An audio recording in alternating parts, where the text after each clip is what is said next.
લખતર તાલુકાના છારદ ગામમાં વરસાદી પાણી ઘૂસતા ગ્રામજનો બન્યા પરેશાન। છારદ ગામના ઉમઈ નદીના પાણી ફરી વળતા ઘરોમાં પાણી ઘૂસ્યા। ઉમઈ નદી જ્યારે લખતર તાલુકાના ગામડાઓને ધમરોળી રહી હોય તેવું લાગી રહ્યું છે। ઉમઈ નદી 5 થી 6 ગામડાને કરી રહી છે પ્રભાવિત। છારદ ગામમાં લોકોના ઘરમાં પાણી ઘૂસતા ઘર વખરી પલળી ગઈ અને અનાજ પણ પલળી ગયું, જેના કારણે ગ્રામજનોને ખાવાના પડી રહ્યા છે ફાંફા। છારદ ગામમાં લોકોને ઘર છોડી અન્ય જગ્યાએ સ્થળાંતર થવા મજબૂર, ઢોર ઢાંખર પણ પ્રભાવિત થયા।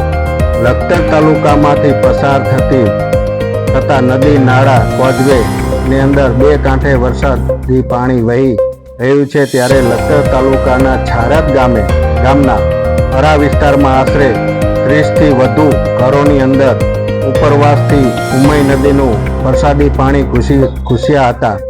ગ્રામજનોને ભારે હાલાકીનો સામનો કરવાની ફરજ પડી હતી, જ્યારે છારદ ગામની અંદર કેડ સમા ઉપર પાણી ભરાઈ જતા પશુપાલન સાથે સંકળાયેલા લોકોને પોતાના માલ ઢોર લઈ હાઈવે ઉપર બાંધવાની ફરજ પડી હતી। જ્યારે છારદ ગામમાં સરપંચ રાજેશભાઈ ઉપદડા અને દ્વારા મકાનોની અંદર ભરાયેલા વરસાદી પાણીના કારણે ગ્રામજનોને સલામત સ્થળે ખસેડવાની કામગીરી કરવામાં આવી હતી। ભાઈ કમાભાઈ, અમારી ઘરવકરી બધી તણી ગઈ છે, બૈરા છોકરા બહાર મૂકવામાં આવ્યા ગામમાં।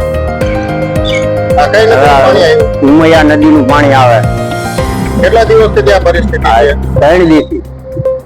અને તમારા વિસ્તારમાં કેટલા ઘરોની અંદર પાણી ઘૂસી ગયા? આ બધા આટલા 20, 30, 40, 50 ઘર। સરકાર અથવા તમે તંત્રને કોઈને જાણ કરી છે? ના, કોઈને જાણ કરી નથી। હું આ ગામનો સરપંચ પ્રતિનિધિ છું।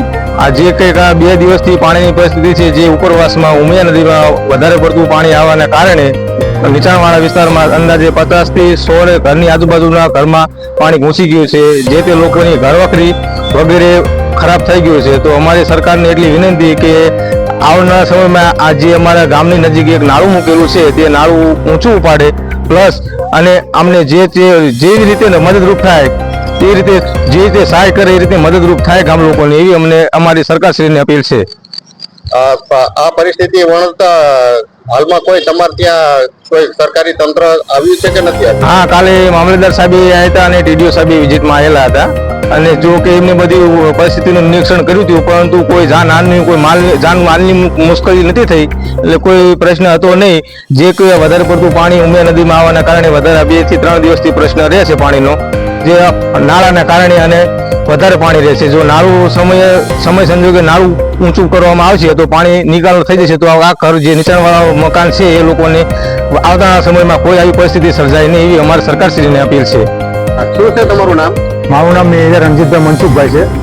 અમારા છેલ્લા 2 દિવસથી ઘરમાં પાણી આવી ગયું હોવાથી ઘરમાં રહેવા જેવી પરિસ્થિતિ છે નહીં। હાલ અમારે બધું જે ઘરમાં ઘર વખરી રીતે પલળી છે।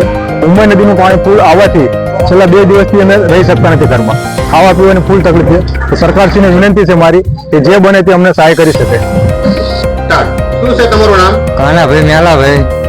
શું થયું તમારે? પાણી ઘૂસી ગયું હે ઉમૈયા નદીનું ઘર ફરતું, અને ઘરના બધા છે ગામમાં જતા રહ્યા છે। ઘર વખરી બધી પડી લીધી છે, જીરું બીરું બધું, ઘઉં, જીરું, બાજરી, ખાવા માટે કઈ રહ્યું નથી। સરકારને કહો કે ખાવાની બધું વ્યવસ્થિત કરે।